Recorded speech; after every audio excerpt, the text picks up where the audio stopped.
What it do, golf fans? Welcome back to the Turn Dollars Golf Podcast. This is Liam. Alongside me is Jack. Jack, we had a great week in golf. Johnny Vegas. Who'd have thought? Well, you would have thought, but let's not kid Okay, ourselves there. so for everybody, Liam and I create a list each week of guys that we're targeting, guys that we like, guys that we're looking for in terms of who to watch for, maybe predominant winners, guys middle of the road, and then kind of lower tier. I literally have a note here. Johnny Vegas surprisingly plays well here, could be in for a sneaky week and even put himself in contention. And I never said anything because I realized that Johnny Vegas is not someone you should ever target. And then Johnny Vegas pulls out the W. So what are you going to do? If it makes you feel any better, last week on the podcast I said word for word, Maverick McNeely is starting to slump. That turns out slump for him is he's going to turn around and get like top 5 this week or this I'm past not even week. like, listen, I'm so okay just completely bypassing this week because we have Johnny Vegas winning, Kuchar in the top 5, Yep. Fishburne in 6th, Yep. Sahith, a guy you thought was going to miss the cut, finishing 6th, Cam Champ in 12th. Like, this is just the weirdest week I've ever seen in my life, and I'm taking no validity from it in any regard. So I'm moving on. All right, I'll go through my stuff really quick. Again, winner Jonathan Vegas. Congratulations. First win on tour in like 7 years. Nicely done. Next. Notable guys to miss the cut. There's not a lot of them because it was a really weak field. I'll just run through some of the names that stick out, and mostly because we talk about them a bunch on the podcast. Rio Hitsasune, S.H. Kim, Nick Dunlap, Joel Damon, J.T. Poston, Michael Thorbjornsen, Luke Clanton, Daniel Berger, Tom Hoagie. You might not know 2 or 3 of those names if you don't listen to our podcast regularly. That is what we're talking about in terms of weak field. Just to highlight some of the names that I was high on that were lower priced. I liked Ben Coles. He finished T24. I liked Rico Hoey. He finished T67. I liked Neil Shipley. He was T37. I liked Harry Hall. He was T24. And I also called miscuts from Luke Clanton and Thurston Lawrence. Some of my misses, again, Maverick McNeely starting to slump. I said that. I thought that the Gala was going to stink because he always has at this course. I liked Ben Griffin. He missed the cut. And I liked Hoagie, and he missed the cut. So again, like half a dozen guys that were low priced I was high on, a couple other guys on the opposite end. Into DraftKings lineups, right? Unless you got any other thoughts on 3M Open. I mean, welcome to Blaine, Minnesota, I guess. Congrats, 3M. You got a mediocre tournament. Right before the Olympics. All right, DraftKings we go. How'd your DraftKings lineup go? Yeah, pray to God you didn't fall in line. Oh, sorry. That's all I'll say. Mine was pretty good. I won money in single entries and double ups. Nobody really too high up. Tony Finau T12, Akshay Bhatia T64, Ben Griffin miscut, Mac Meisner T59, Neil Shipley T37, Ben Coles T24. So a bunch money in both. Yeah, dude, people struggled. They're not a lot of big names, but I mean, 5 guys made the cut. Yeah, you take those. Let's just go ahead and tell me about your FanDuel. FanDuel, I went 4 for 6. I had EBR who missed cut and Sung Yul No who withdrew after like the 16th hole on Friday. And then I had again Finau T12, Akshay T64, Meisner T59, Coles T24. I think I was like the last guy to win money in double ups. Not a crazy week. 3 for 4, whatever. He's got to be the last guy in double ups. Yeah. So, anything fancy for you on FanDuel or no? Not even gonna talk about it. Cool. All right. Into bets we go. How many bets you have last weekend? Like 3, 6, 9. How'd you do? And girl, you're fine, or whatever the words are. Awful. First losing week since May. So we've been on a heater. It was bound to happen. We lost 3.17 units, which before you turn off this podcast thinking you just heard that, I'm still up 70.39 units on the year. So we're okay. Shout out Flex Seal for patching that hole. Not a sponsor yet. Just kidding. Hey, Phil, if you're listening, you're watching. Tony Finau, top 30 was an easy win. Kurt Kitayama, top 49. I think he beat it by 40. A little more than that was a win. And Akshay Bhatia over Garrett Kigo was a win. Akshay Bhatia, top 40, man. He shot like 6 over on Sunday. Yep. Sam Stevens shot terrible on Sunday. Meissner shot terrible on Sunday. And then Lee Hodges, last year's winner, and an average finishing placement of 5 in this event, missed the cut, I want to say, by like third to last. Like, it was just, I was so mad. Yeah, super weird setup. Again, strange event in general. So Jack lost a couple. I won a couple this week. Again, although it was a weird event, for whatever reason, my bets decided to really hit. I had initially 5 bets. One of them voided, but otherwise I went 3 for 4. My void was Tony Finau over Sam Burns at -140. I think Sam Burns eagled 18 on Sunday for that bet to void too, which is just so depressing. Because I would have been crazy to win that as well. Some of my winners, Akshay Bhatia over Garrick Higo. I think Higo finished like 10th to last next to Lee Hodges. Tony Finau, round 1, top 20, +187, win. And then I had Raul Pereira as the top Mexican at +200. The guy he had to beat was Santiago de la Fuente. Santiago de la Fuente shot 69 on Thursday and then 79 on Friday to end up like +7. And Raul Pereira, I think, was like +4. But I just want to point out, I said Santiago de la Fuente has been bottom 10 in every event not held in Mexico. That trend will continue as of this past week, the 3M Open. So thank you for the +200, and I will take my money. Just to add to your comment, Burns went 3 under in his final 4 holes with an eagle on 18 to void it. Yeah, there you go. My lone loss was Akshay Bhatia over Thagala, because again, Thagala decided to just turn into an absolutely different animal this week. But again, 3 for 4 plus 3.37 units. So I'm now currently 11.49 units up. Sorry, I didn't calculate. So we're double digits. Jack again lost 3.17. I gained 3.37. So the pod still went up 0.2 units on the week. Just saying. So that was pretty good. We going winners or wild card picks?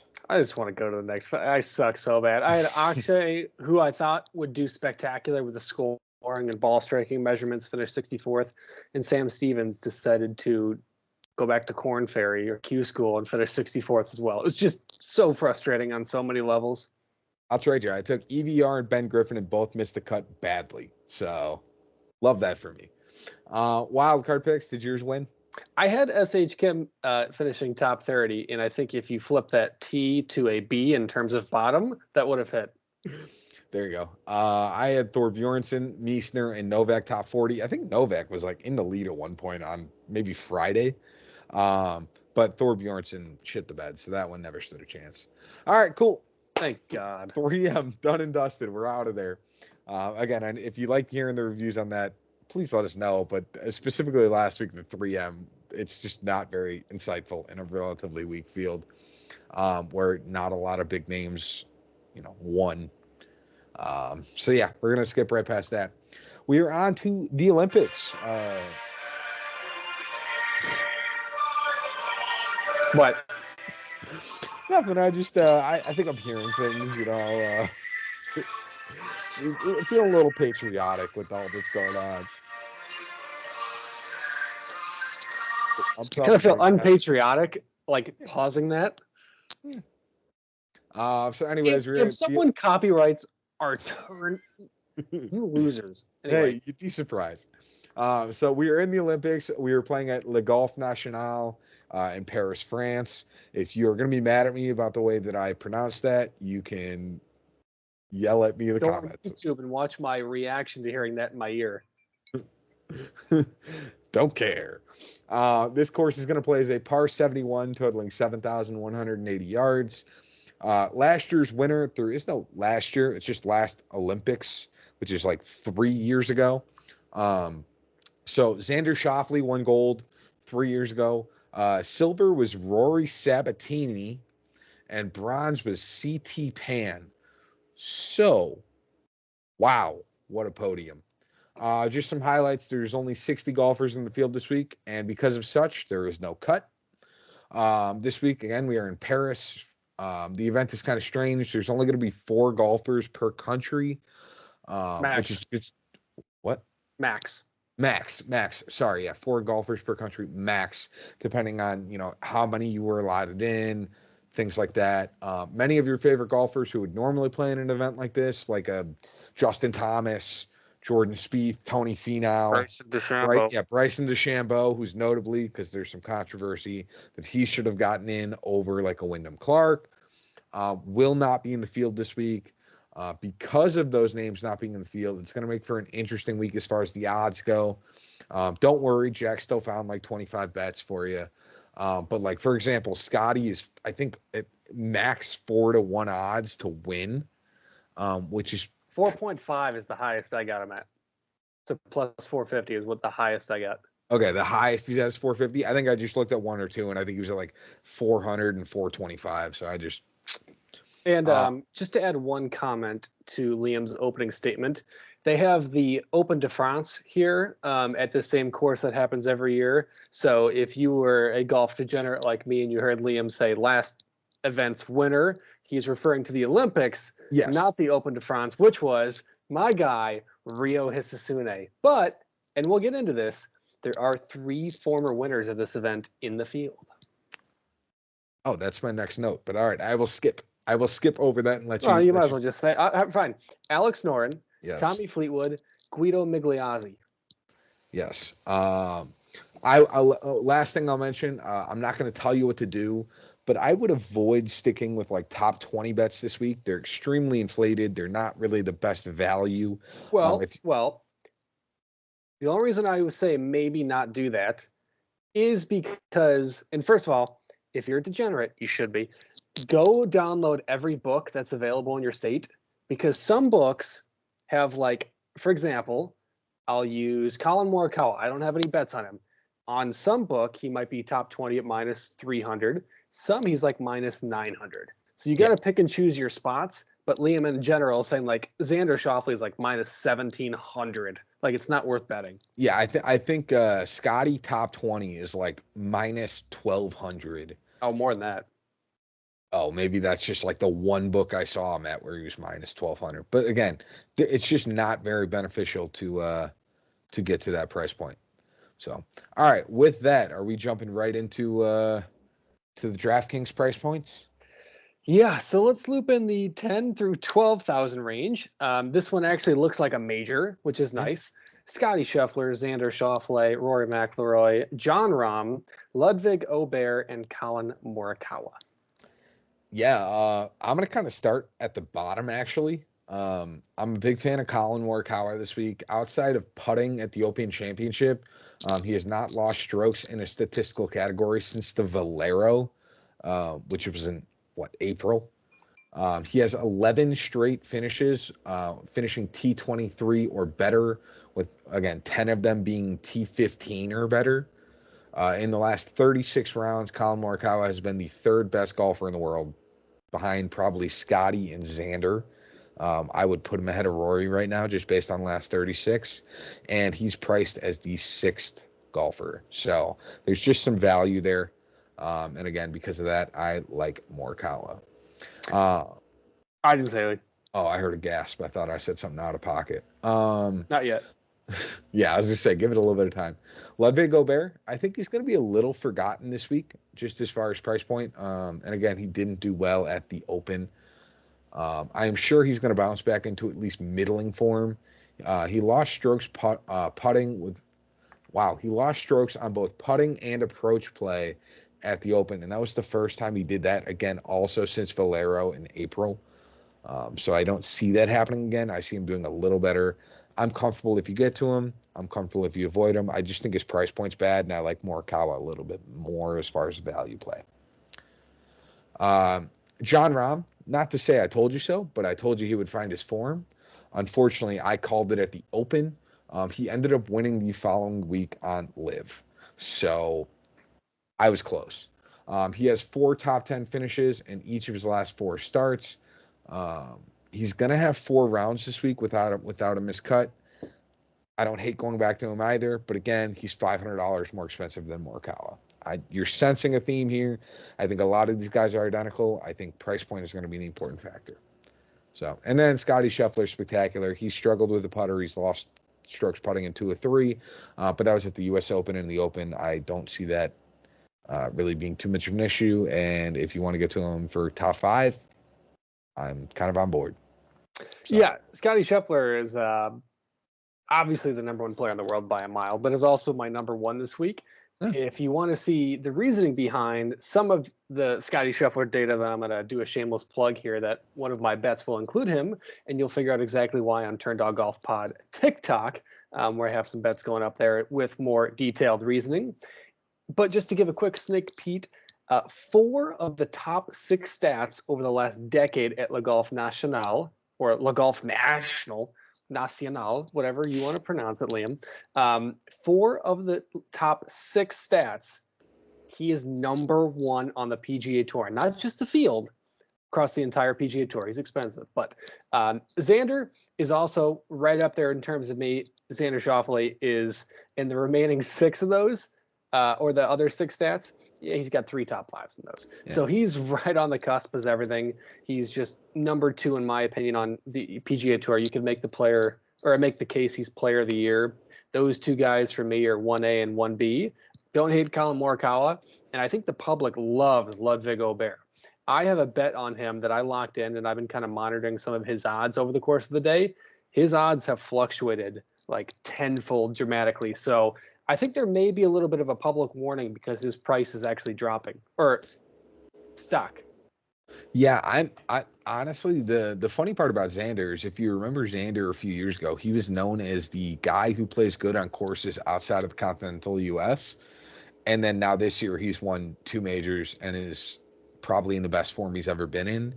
And he's going to an event outside of the U.S. Where, again, he won the Olympics last time, so he's got no pressure as far as like, oh, I've already done this, I know what I'm getting into. And was part of the Ryder Cup team here. So again, I think Xander Schauffele is a spectacular option at 11,600. So yeah, I'm not the only one guy I'm afraid of is Rahm. Yeah, he's found his form over the last 4 weeks, top 10s in 4 straight, including a win. Man, he's a hothead. It is weird. It's confusing to watch. It's really confusing. He was very emotional. In 2 starts here, he does have a 5th and a 10th place finish, but those were 2017 and 2018. It's just one of those things for me. We've only seen it once, right? You know, Masters 45th, PGA missed the cut, Open 7th, didn't play in the U.S. Open because he was a baby and he wouldn't miss the cut with my bet. We've seen it once, right? On the big stages, and that's not disrespecting, obviously, LIV, because they're getting better and better each and every day, but we just haven't seen it, and in the spotlights that we have seen it, it's been a fail in 2 out of 3 attempts. So I'm wary at 10,700 when you said you have Colin Morikawa $500 cheaper and arguably the 3rd or 4th best player in the world, and then Aubert, who's as consistent as they come for, a sophomore season. Yeah. I kind of agree. If you want a top 3 here, I think it goes some combination of Scottie, Xander, Morikawa, and I don't think it's very close. I think those 3 are pretty clear the top 3 in this range. In terms of consistency, I'd say yes. In terms of like high value, I think it's actually perfectly priced between Scottie, Xander, and Rory. I think Rory has a lot more upside, but Colin's been so much more consistent. That's fair. Okay. All right, with that, you want to dip into the 9K range here, starting with Shane Lowry at 9,800, all the way down to Alex Noren at 9,000. Yeah, so with Shane Lowry specifically, he's dominated in his last 3 events. I actually did a little bit of calculation, and in the last 6 events, if you would have averaged it out into the field that it is today, he'd actually be an average placement of 22. So he's actually been just crushing it on all cylinders.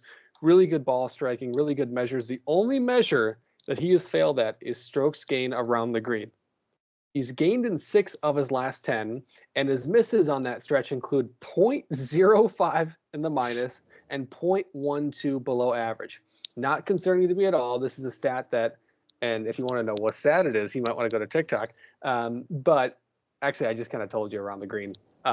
Screwed myself there. But he's just been firing on all cylinders. He's got a really good scoring. He had that one blow-up hole at the Open, or he shot like 9 to get 77. But outside of that, he's got a pair of 67s, a 65, a 66, and a 62. So this guy can score, and I'm riding that heater.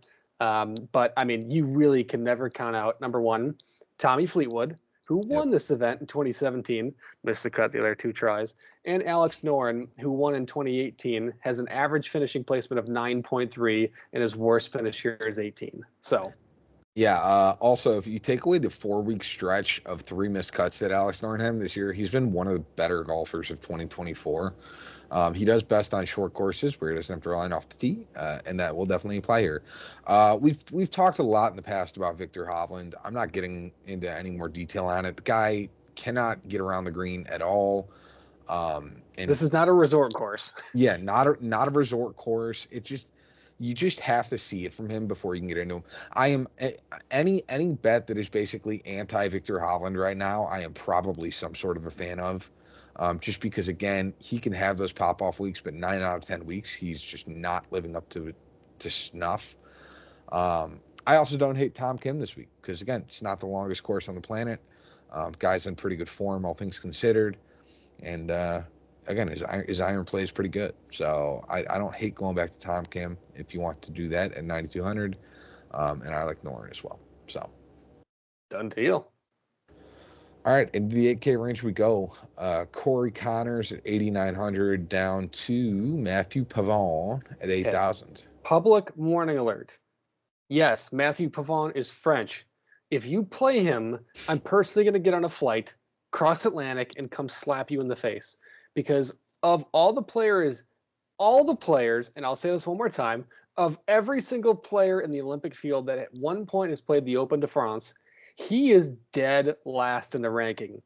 He has lost 17.5 shots across the entire stretch and has made the cut 2 out of 5 times, with his best finish being 30th, and that's a full field. Let me repeat this one more time. In the entire Olympic field, he is dead last in the rankings. I'll talk a little bit more on a positive note really quickly. Thomas Dietrich, welcome back to the Turn Dog Golf Podcast. This is a guy that I think I mentioned for like 37 weeks straight. He is back. In 18 rounds here, or 5 attempts, he has 25.24 strokes gained with an average of 1.4 plus, 1 missed cut, a 35th, 8, 16, and 25 in those stretches. Obviously, that's a full field. Now you're adjusting to the Olympics. And by the way, Thomas Dietrich randomly plays well in all these amazing events. You get him in a major or like the Scottish Open. What's another big one that he did well? Texas Houston Children, Valspar. He randomly does really well. It's just honestly really weird. So I'm expecting really good performance, especially at that value of a price. And then, OG, this is for you. I have a feeling about Hideki Matsuyama. Ooh. If he shows up, if he can get on that private jet from Japan to France, yeah, he hasn't looked great. Scottish Open and Open Championship were not his 2 best starts. He made the cut, obviously, at the Open, finishing 66th. But prior to that, he was building, and I mean really building. He was very quiet. Win at the Genesis, 12th, back-to-back top 10s, a stretch of 30s, back-to-back top 10s, 23rd at the Travelers. So he was building a really good game. And I think if you're giving me 8,800 for one of arguably top 20 golfers of the last 5 years, yeah, I think that is honestly a really solid price. And I think he's really in a spot right now where I'm hoping healthy, and I'm hoping this could be a good spot for him. Yeah, usually I'm the one on board Hideki, so you don't have to do much twisting of my arm to convince me that Hideki is a good option there. It's funny because Hideki gives Matthew Pavon, but with an actual floor. And then he has obviously the upside to do top 5 performances just like Pavon. Pavon has a floor. It's just the parking garage. Well, yeah, it's the underground parking garage. No, yeah, that's what I was saying. Yeah, okay. I was like, you got to preface the underground portion because it. So, no, Pavon, again, I think he's a Pavon play. Hideki is better than Pavon and also has a similar upside. So he's still one of the better around the green players in the world. His putter did technically struggle in Scotland for the Genesis and the Open, but change of scenery, different type of course. I'm just going to assume that was a, hey, I don't love putting on link style courses. And just I don't either, to be honest. Yeah, it's fair. I like Corey Connors this week. He's pretty consistent option. Um, he's kind of fixed his putting woes. Knock on wood, if you're a type of superstitious person, because he's just done it the last few weeks. But he's gained strokes putting in 5 of his last 6 starts and route to finishes or of T27 or better every event he's played in since March, which is kind of crazy. Now, again, he's played in stronger and weaker fields, but he basically hasn't finished worse than 27th in the last like 4 months. So I'm pretty on board with that. I don't hate Seb Straka this week. I think he again is Pavon, but with actual floor. Number one in driving accuracy. Really good driving accuracy. They've discussed that they're going to play Le Golf National as something that is very penile once you get off the fairway. So the rough could be quite difficult to get out of. Could be good for Seb Straka if you want to go that route. And then again, I don't hate Dietrich either if you want to go there. So done. Cool. All right. Into the 7K range we go. Carlos Ortiz, 7,900, all the way down to Mateo Manacero at 7,000. Awesome. Let me give you a highlight, and then I'm going to give you a low light right off the bat. Cool. Thorbjorn Olesen. I kind of like him again this week. Yeah. It's not a PGA Tour event, so he's probably going to do above average. In terms of the last decade at Open de France, he has made 3 out of 5 cuts, and the ones he has, it's been a 3rd, a 10th, and a 20th. He has an average finishing of 46.6 in that stretch, gaining an average of about 1.87 shots around. I think he's finally finding his form. I think going back to Europe for the Scottish Open and the Open Championship was a big confidence builder for him. Really a lot better on home soil. And I think this is going to be a way better event for him. And at 7,200, and again, this is a big reminder, you're getting 4 rounds. So there's no cut. So I think this can be something he can really build on. And then really quickly, just a super low, well, Christian Bezuidenhout, I kind of like him too. But Manacero, he's been on frickin' fire since the KLM Open. Yeah, let me just put it this way. He's never made a cut here. He's tried so hard. He's played this four times. He has not even come close. He's lost over 1.12 shots a round total in this event. I feel bad for him. I don't hate Manacero this week, I'll be honest, but I understand he hasn't played great at this. He's coming in. He's on fire right now, but it's just scary. Yeah. I'm going to start off Carlos Ortiz. He is known to struggle on approach, but everything he loses on approach, he basically makes up for with the putter. The 1 week he gained on approach was the week he won at Live Houston this summer. So again, if the guy has an ounce of like positive approach play on the week, he's going to do really well. If you look at it, his metrics are off the charts right now. And based on the last 36 rounds, the only guys he's behind are basically the big 5 guys. Scotty, Rory, Xander, Colin, Ludwig. 6th guy on that list last 36 rounds, Carlos Ortiz. It's super weird. And again, it's a finicky number. But he is 6th at 7,900. I don't hate Meronk. I'll get into more of that later. But I think he's a valuable option if you want to go that route. I like Bez as well. I like Olesen as well. And then I'll talk about Mateo. He's gained on strokes gained approach in 7 of his last 8 starts. His putter has been a bit of a challenge. He's actually lost in 6 of those 7 starts, but it really hasn't affected his finishing positions. If he's able to putt respectfully, he has a chance to sneak his way into the top 10. And again, I'm going upside play there. He's getting 4 rounds, so he's making a cut here. There's no missed cuts. So I think, again, if he is sneaky, he has a chance to do quite well here and come from the 7K range all the way up. I know. He's on a heater. Different golfer. I know. I have no words. I know. 10th. He has a chance to be top 10. I have a chance to be top 10. Hey, I said what I said. He's really good on approach. If he has half of a putter this week, I think he can be decent. You're worried about missed cuts? He's not missing a cut here. There's no cut. Can you say 20th? 15th. I hope you have a bet on him for like top 40 then. I do not, because there are no top 40 odds that I saw on DraftKings. Not on my betting books. DraftKings. Well, while I talk about some guys that I like in the 6K range, you go lock that in because they're up 30 and 40. Okay. Go for it in the 6Ks. You got All what? right. Steven Yeager all the way into Camilo Villegas? Yeah, Camille. Sorry, buddy. This isn't January. Get out of here. Shubhankar Sharma. Listen, last time I talked about him, he won money. The time before that I talked about him, he won money. I don't know how much more convincing I need to do for you guys. This guy is one of the most accurate players in the world.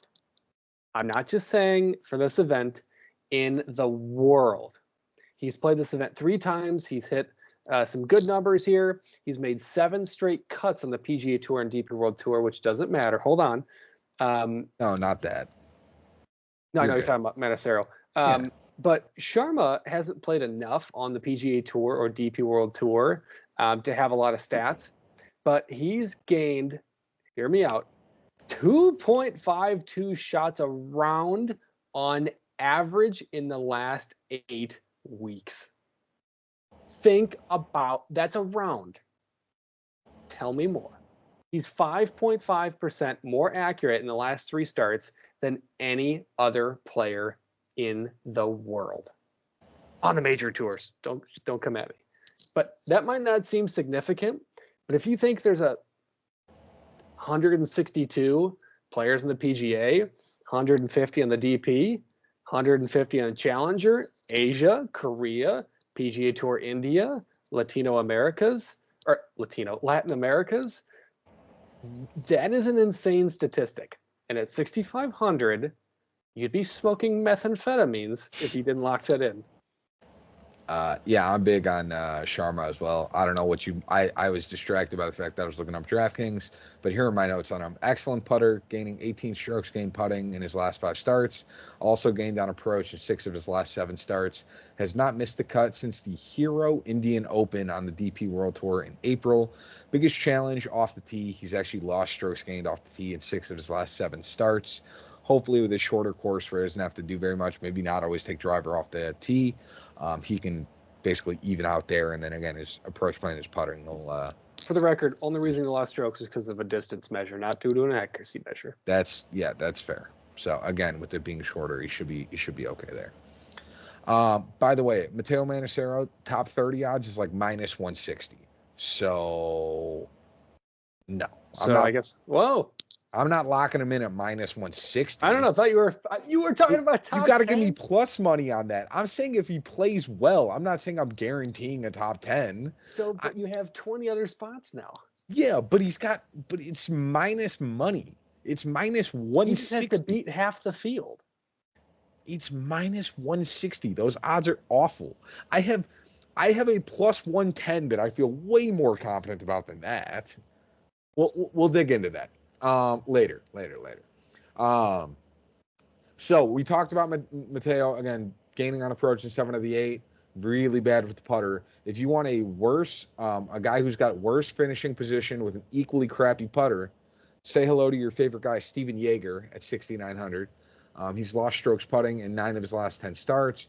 He's also missed 3 cuts during that sequence. He's just not playing very well in general. So again, Steven Yeager's an interesting struggle, but I'm very anti him. Matthijs Schmid, his stats look worse than they really are. He had a rough streak of missing cuts, but he's made 5 of his last 6. And if you count the 2 that's assuming you count the 2 European tournaments he's also played in.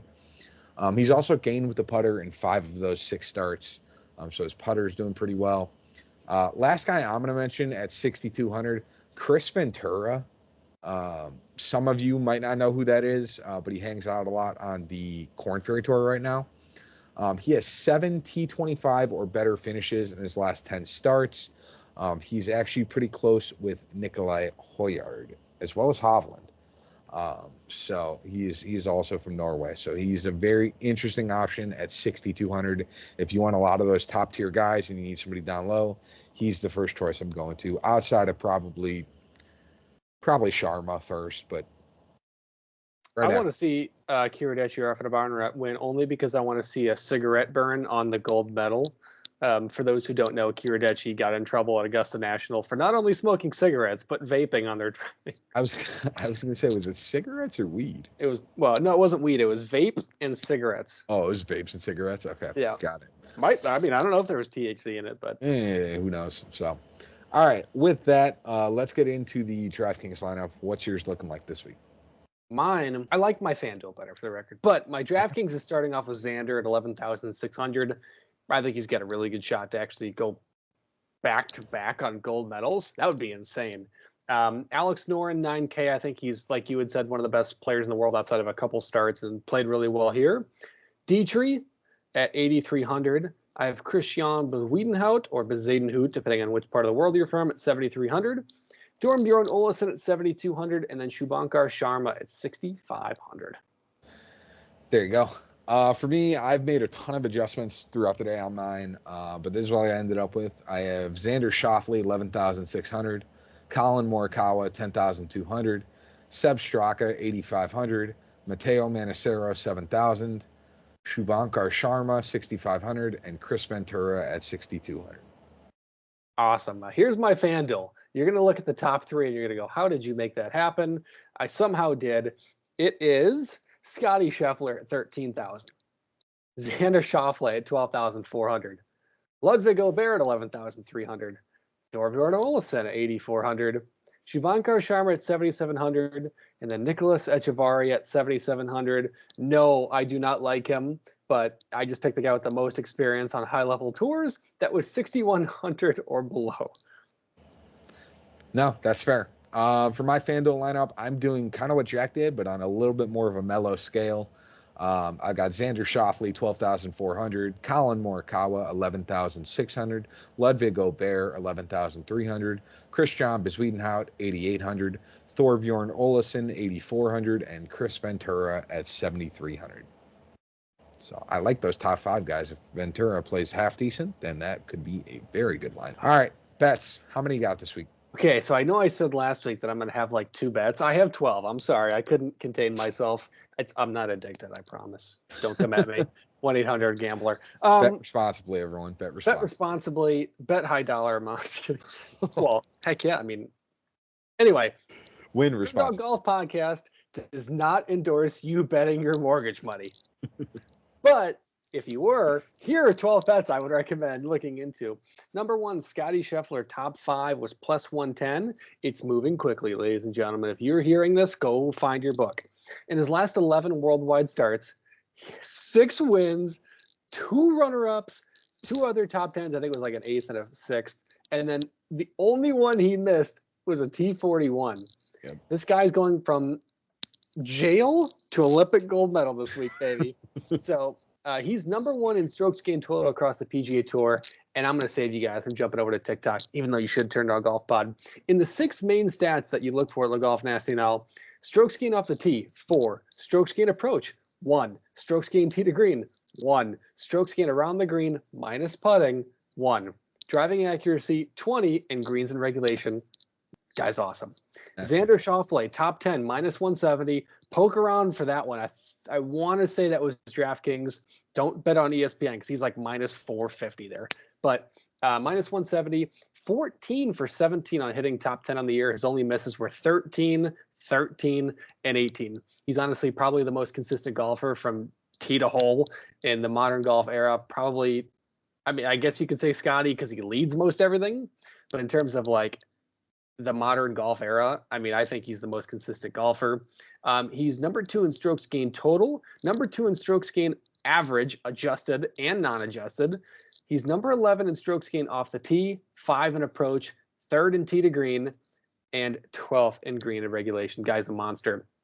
Shane Lowry, top 25, is minus 175. In his last 3 events, like I said, 6, 9, and 19. And then I kind of mentioned my stat, and compared to normal fields Lowry's playing in, this would be adjusted to about a top 40, which then he would, as a result, hit in 6 out of his last 6 starts, which is really nice. Kind of a weird stat. If you don't get it, you don't get it. But 44th off the tee, 10th in approach, 19th in tee to green, 17th in accuracy. Guy's been a monster, and that's across all the PGA Tour and some DP World Tour starts. So now you're filtering it into this field. That's money.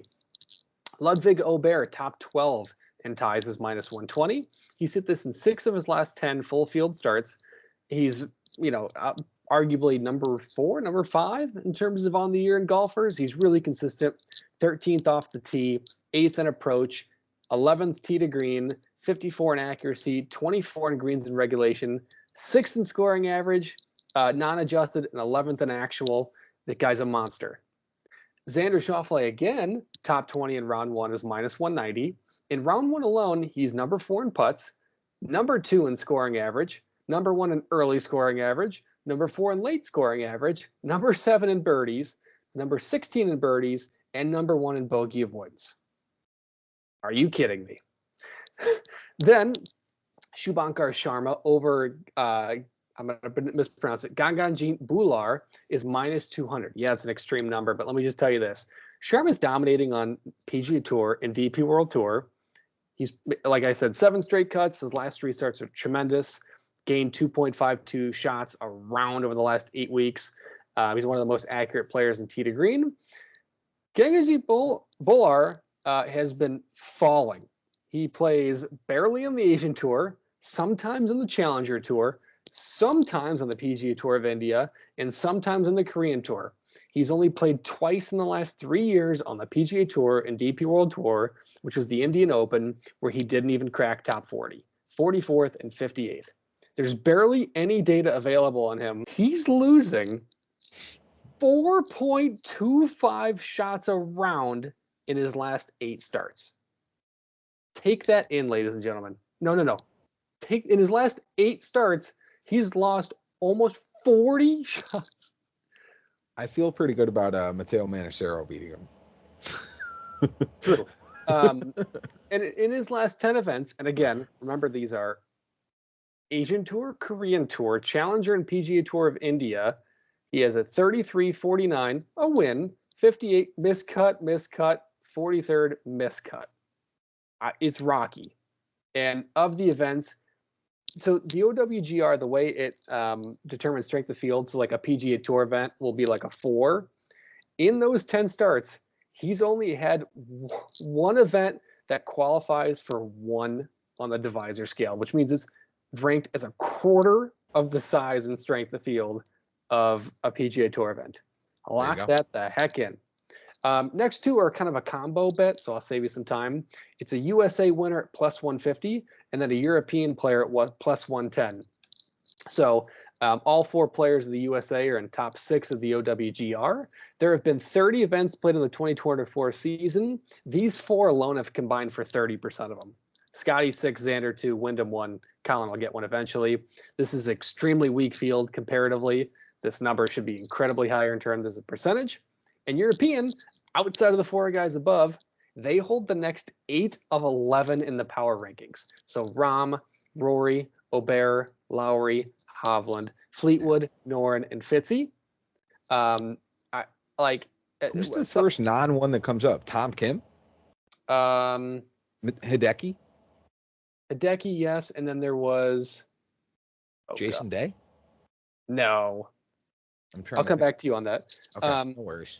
But in terms of that, it was like 12 of the top 15 in the power rankings are those guys. So you're giving me plus money on that. Now, granted, it's small, but a win's a win, baby. Next is Xander Schauffele, Jon Rahm, Colin Morikawa, Scotty Scheffler, or Rory McIlroy to win is minus 110. Yeah, just read what I said above, or listen, whatever it is. Then I have a Scotty and Xander top 10 parlay. If one of these guys misses top 10, they should be walking home from France. Let's just put it this way. And then last but not least, Tommy Fleetwood to beat Victor Hovland is minus 130. Tommy Fleetwood, Victor Hovland. Who knows what the heck happens in his head? This should be a fun one, and at those odds, you just have to take it. No, that's fair. I have less bets. I have 6 bets. They kind of vary all across the board. I have Christian Bezuidenhout over Eric Van Rooyen. That is minus 150. I have Seb Straka over Jason Day, also minus 150. That's just based on the fact that Jason Day is about as inconsistent as they come. You can sit there and be like, "You played so good at the John Deere." That's great. It's the John Deere. I will take my chance there. I have Tom Kim over Victor Hovland, which I feel really good about. That's minus 120.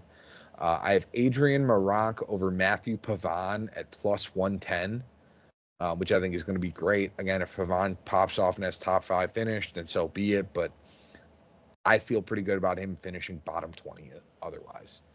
I have Colin Morikawa, top 20 round 1 at minus 150.